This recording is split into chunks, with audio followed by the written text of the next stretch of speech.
A lot of times people don't realize that in the entertainment media space, specifically with the content owners, they're launching a new product every time a new film or TV show is released. And the challenge for them is, how do I predict the performance of a film or TV show without really knowing whether there's a market there, whether they're going to like it. It's a historical business that's really relied on human judgment. So film and TV studios specifically, their usage of data is limited.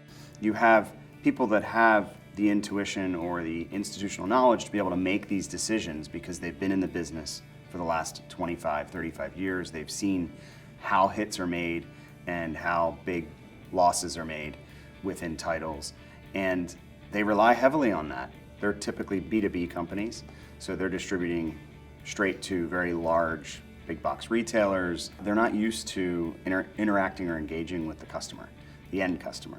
But what's happening is, as the studios are transitioning from B2B companies to more B2C companies and really trying to understand their consumer, what they are wanting, how they want to view their content, on what device, on what type of platform, those sorts of things, the studios are realizing that there's a big struggle to figure out how to understand that consumer and what's driving their behavior. They really need to rely on a lot more data, and they're not quite there yet. However, what we're seeing is executives are starting to think about, how can I use more data to influence my decisions and make better decisions?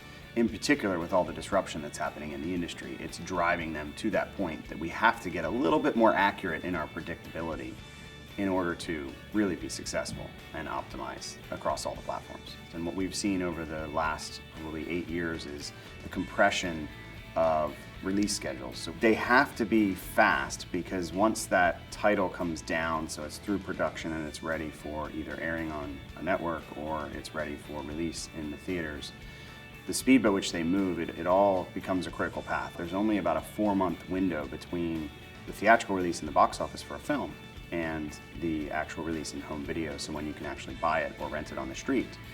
And that 4 months has caused quite a change in their operating model. They're really struggling with, how do we get decisions out much faster with limited processes, limited technology, limited data inputs.